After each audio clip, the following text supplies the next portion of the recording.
कहानी है सुंदरपुर गांव की, जहां कभी हर दिल में सुकून था और हर चेहरे पर मुस्कान।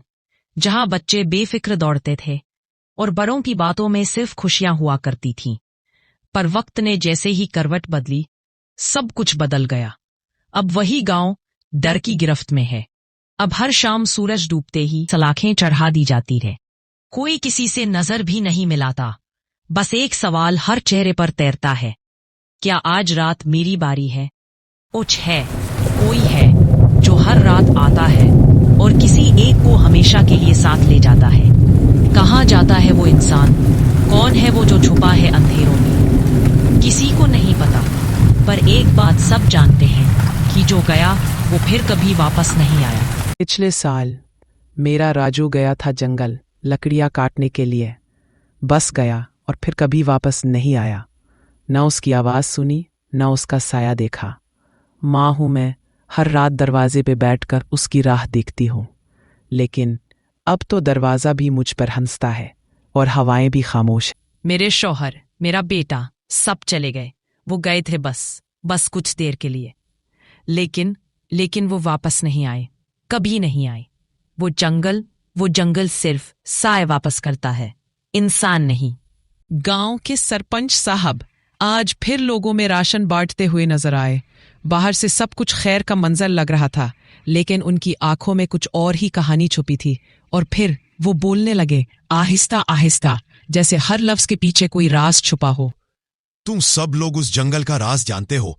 जिसने भी उस तरफ जाने की हिम्मत की है, उस आत्मा ने उसे निगल लिया है, हमेशा के लिए। ना हड्डी मिली, ना कपड़ा, कुछ भी नहीं।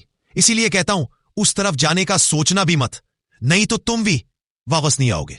सरपंच की बात सुनते ही गांव वालों के चेहरे खौफ से सफेद पड़ गए, मगर सबसे ज्यादा लरसते दिखाई दिए राजू चाचा, जिनका बेटा कभी उस जंगल में गया था और फिर कभी वापस ना आया।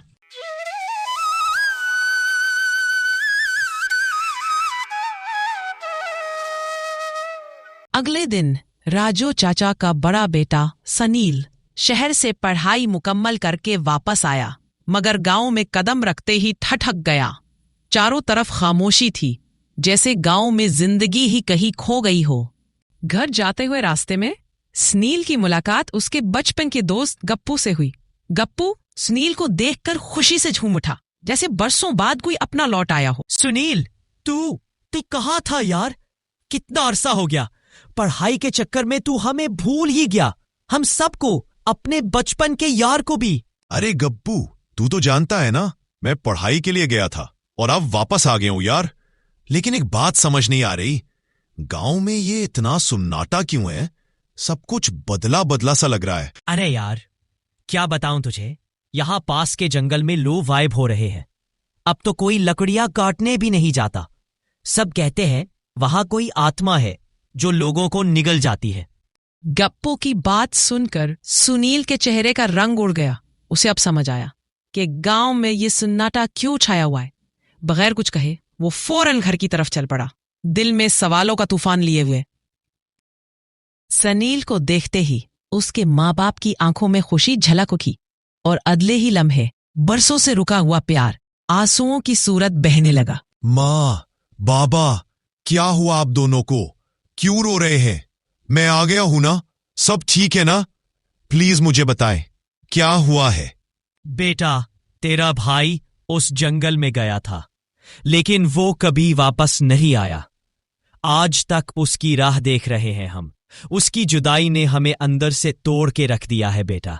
बाबा, आप परेशान मत हो, मैं खुद जाऊंगा उस जंगल में भाई की तलाश में और उसे ढूंढकर वापस ले आऊंगा, किसी भी कीमत पर। अरे नहीं बेटा, ऐसा मत कर। हम पहले ही एक बेटा खो चुके हैं, अब दूसरा नहीं खोना चाहते। तू अब हमारे पास रह, बस हमारे पास। माँ बाप की बात सुनकर सुनील खामोश हो गया, कुछ नहीं बोला। लेकिन उसकी आंखों में एक फैसला साफ झलक रहा था।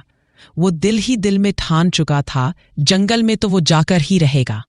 अब्बा, अगर मेरा भाई कहीं सांस ले रहा है, मैं उसे ढूंढ लाऊंगा, चाहे कुछ भी हो जाए। अगले दिन सरपंच साहब गांव के लोगों के साथ बैठे थे और एक बार फिर उन्हें समझा रहे थे कि मैं बार बार कहता हूं उस जंगल की तरफ मत जाना, वरना वो आत्मा तुम्हें निगल जाएगी। और वहीं मजमे में सुनील भी खड़ा था। सरपंच साहब की हर बात बहुत गौर से सुन रहा था। उसके साथ उसका दोस्त गप्पू भी खड़ा था, जो धीमी आवाज में बोला, यार सुनील, ये सरपंच शायद पागल हो गया है। हर रोज लोगों को बुला के यही बातें दोहराता रहता है। रात के सन्नाटे में सुनील आहिस्ता से शम्मू के कमरे में दाखिल हुआ। अंधेरे में इधर उधर कुछ तलाश करने लगा। पुरानी चीजें, गर्द से अटी हुई अलमारियां, कागजात, फिर एक बोसीदा सी कॉपी उसके हाथ लगी। एक ऐसी कॉपी जो शायद सब कुछ बदलने वाली थी। अरे ये क्या है? ये तो शम्मू की डायरी है। चलो देखता हूं इसमें क्या लिखा है। सुनील ने डायरी खोली। पहला सफा पढ़ते ही उसके चेहरे का रंग उड़ गया। वो हक्का बक्का रह गया। डायरी में लिखा था, जंगल में कोई आत्मा नहीं है, बस लोगों को डराया जा रहा है। सुनील भाई, अगर तुम वापस आ गए हो तो सिर्फ तुम ही गांव वालों को सच बता सकते हो और उन्हें बचा सकते हो। एक सच जो बरसों से छुपा हुआ था, आज सामने आ रहा था। मुझे पहले ही शक था, अब यकीन हो गया है। कोई आत्मा वात्मा नहीं होती, बस गांव वालों को डराया जा रहा है। सुनील हाथ में जलता हुआ चिराग लिए खामोश जंगल की समत चल पड़ा।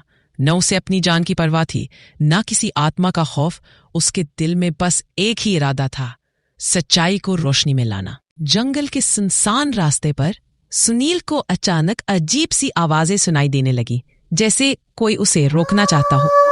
कभी झाड़ियों की सरसराहट, कभी किसी की मध्यम सी सरगोशी। हर कदम के साथ खतरा और गहरा होता जा रहा था। और फिर अचानक सुनील को किसी के बोलने की आवाज सुनाई दी, मध्यम, धीमी मगर बिल्कुल साफ, जैसे कोई बहुत करीब हो। सरपंच साहब, माल दल वक्त पर पहुंच जाना चाहिए। अगली पार्टी अब और इंतजार नहीं कर सकती। पहले ही बहुत वक्त जाया हो चुका है। अरे पुष्पा मियां, नाराज क्यों होते हो यार? कल माल पहुंच जाएगा, टेंशन मत लो। और तुम जरा हाथ तेज हिलाओ, है से सुस्त बनने का वक्त नहीं है। माल को एक एक करके नहीं, झटपट उठाओ और सीधा गाड़ी में रखो। वक्त कम है और काम ज्यादा, समझ रहे हो ना? ये सब देखकर सुनील की तो जैसे रूह ही जिस्म से निकल गई हो। उसके पैरों तले जमीन निकल गई थी, क्योंकि वो आत्मा, वो साया कोई और नहीं बल्कि खुद सरपंच था। हाँ, वही सरपंच जो गांव में हर एक के सामने नेकी, ईमानदारी और हमदर्दी का ढोंग रचाया करता था। लोग जिसे बुजुर्ग, रहनुमा और मसीहा समझते थे, वही असल में इनके सादा दिलों से खेल रहा था। वही सरपंच जो गांव के सीधे सादे लोगों से नशे का नाजायज धंधा करवा रहा था।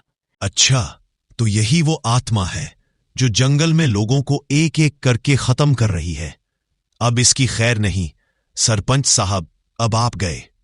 सुबह होते ही सुनील ने सारे गांव वालों को इकट्ठा किया और आंखों देखा सारा हाल उन्हें बताना शुरू किया।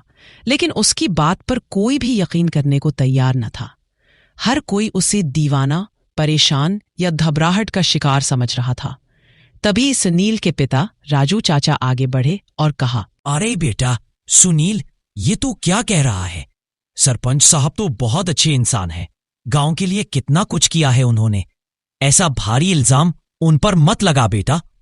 मुझे पता था मेरी बात पर कोई यकीन नहीं करेगा, उसीलिए मैंने रात की सारी हकीकत अपने मोबाइल में रिकॉर्ड कर ली थी। आओ तुम सबको दिखाता हूं असल चेहरा उसका, जिसे तुम सब अपना मसीहा समझते रहे। सुनील ने सबके सामने अपने फोन से वो वीडियो चलाई जिसे देखकर पूरा गांव जैसे सुन हो गया। किसी के चेहरे पर हैरत थी, किसी की आंखों में आंसू। कोई बोल उठा, ये तो मेरे पिता है, तो कोई कहने लगा, ये तो मेरा बेटा है। सबकी जुबानें बंद हो चुकी थी। सिर्फ एक सच बोल रहा था, वो वीडियो जो सरपंच की असलियत दुनिया के सामने ला चुकी थी। और फिर गांव वालों ने कहा, बेटा, अब जब के सरपंच की असलियत सामने आ ही चुकी है, तो हमें क्या करना चाहिए? चाचा दीनो, आप फिक्र ना करें। शहर में मेरा एक दोस्त है पुलिस वाला, मैंने उसे फोन कर दिया है। वो रास्ते में है, बस आता ही होगा। अब सब ठीक हो जाएगा। थोड़ी ही देर में कहीं दूर से पुलिस की गाड़ी का सायरन सुनाई देने लगा और फिर वो गाड़ी धूल उड़ाती हुई गांव के बीचों बीच आ रुकी। गाड़ी से उतरा सुनील का वही दोस्त, पुलिस वाला। जिसे देखकर गांव वालों की जान में जान आई, जैसे अंधेरे में किसी ने दिया जला दिया हो। परे, इंस्पेक्टर राज, आप ही का तो इंतजार था। हमारी उम्मीदों का आखिरी चिराग भी अब आप ही हैं। हाँ सुनील, मैं आ गया हूं। अब परेशान होने की कोई जरूरत नहीं। और गांव वालों, आप लोग भी फिक्र ना करें। सुनील ने मुझे सारी बात फोन पर बता दी थी। अक्सर जिंदगी में जिस पर हम सबसे ज्यादा भरोसा करते हैं, वही हमें सांप की तरह डस जाता है। सुनील और गांव वाले इंस्पेक्टर राज को साथ लेकर सीधे सरपंच के घर पहुंचे। वही सरपंच जिसने बरसों तक गांव के भरोसे को धोखा दिया, लेकिन आज वो सच के सामने बेबस था। गांव वालों ने उसे पुलिस के हवाले कर दिया, बगैर शोर, बगैर हंगामे के। सिर्फ एक खामोश लेकिन ताकतवर फैसला था जिसने जुल्म के राज का खात्मा कर दिया। सरपंच भी उस गंदे धंधे के बंद होते ही वो सब लोग वापस आ गए जो बरसों से उसके चुंगल में फंसे हुए थे। गांव में फिर से जिंदगी लौट आई। खुशियां, हंसी और सुकून का दौर वापस आ गया। अब लोग बगैर किसी डर के जंगल में आते जाते थे, क्योंकि अब वहां सिर्फ दरख्त थे और खामोशी, जो पहले खौफनाक लगती थी, अब आजाद महसूस होती थी। अगर बदरू है, शायद होती हो, मगर सबसे बड़ी बदरू इंसान की लालच होती है, और जो उस लालच के खिलाफ खड़ा हो जाए वही असल हीरो होता है। यहीं पर हमारी कहानी खत्म होती है। अगर आपको हमारी कहानी पसंद आई हो तो बराहे करम चैनल को सब्सक्राइब करें, वीडियो को लाइक जरूर करें, और अगर मुमकिन हो तो इसे दूसरों तक भी शेयर करें। शुक्रिया।